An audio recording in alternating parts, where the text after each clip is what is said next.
You were yourself what everybody fears, sickening terror in the wilderness, roadblocks and robbery, as hatred stares from the eyes of a cold killer, practiced, pitiless.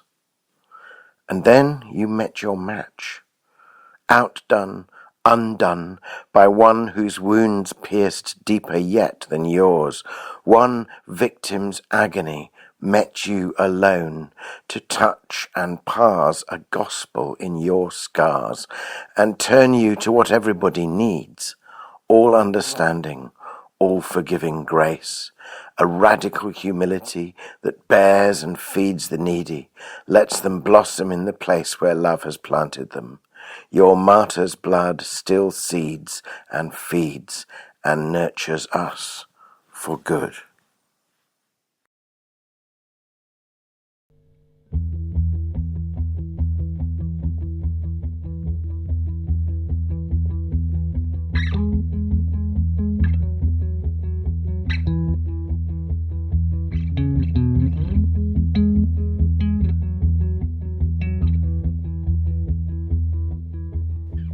You were yourself what everybody fears, sickening terror in the wilderness,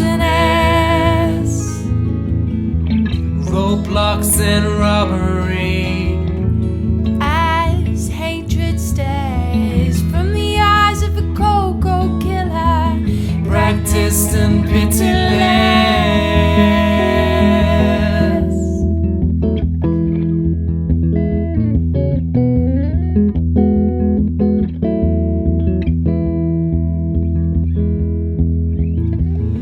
Then you met your match, outdone, undone, by one whose wounds pierce deeper yet than yours.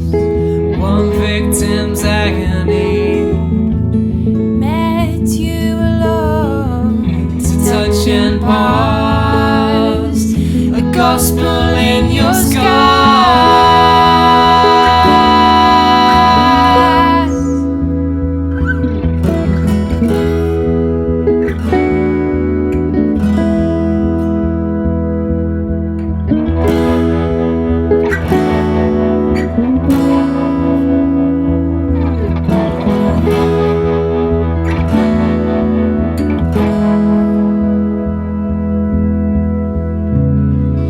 To turn you to what we all need, all understanding, all forgiving grace, a humility that bears and feeds the needy, lets them blossom in the place where love has planted them.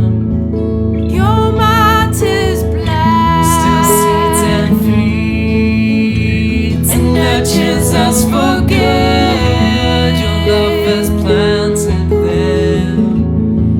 Your martyr's blood still seeds and feeds and nurtures us for good.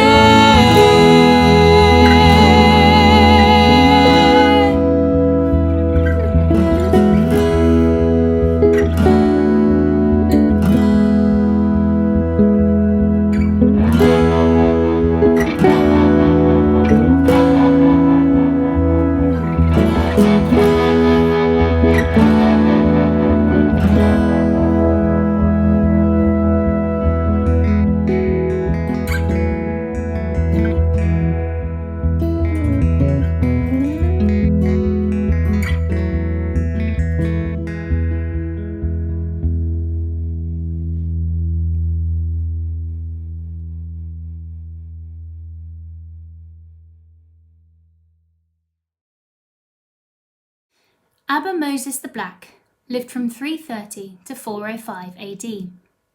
He was a servant of a government official in Egypt who dismissed him for theft and suspected murder. A large, imposing figure, he became the leader of a gang of bandits who roamed the Nile Valley spreading terror and violence. On one occasion, a barking dog prevented Moses from carrying out a robbery, so he swore vengeance on the owner. Weapons in his mouth, Moses swam the river toward the owner's hut. The owner, again alerted, hid, and the frustrated Moses took some of his sheep to slaughter. Attempting to hide from local authorities, he took shelter with some monks in a colony in the desert of Wadi el-Natrun, then called Skeetes, near Alexandria. The dedication of their lives, as well as their peace and contentment, influenced Moses deeply. He soon gave up his old way of life, became a Christian, and was baptized and joined the monastic community in the desert of Skeetes, later becoming a priest. Moses had a rather difficult time adjusting to regular monastic discipline. His flair for adventure remained with him.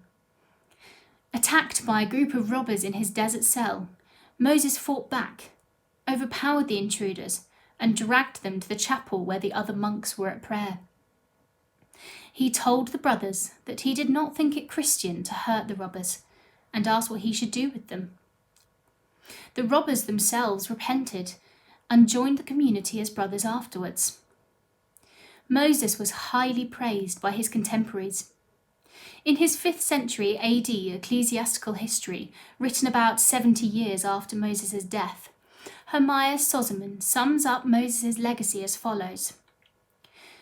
So sudden a conversion from vice to virtue was never before witnessed, nor such rapid attainments in his monastical philosophy. Hence God rendered him an object of dread to the demons, and he was ordained presbyter over the monks at Skeetes. After a life spent in this manner, he died at the age of 75, leaving behind him numerous eminent disciples.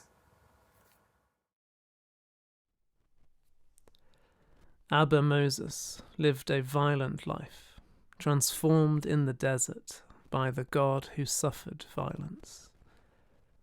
We remember Jesus' death at the hands of brutal systems, fearful people, and weak leaders.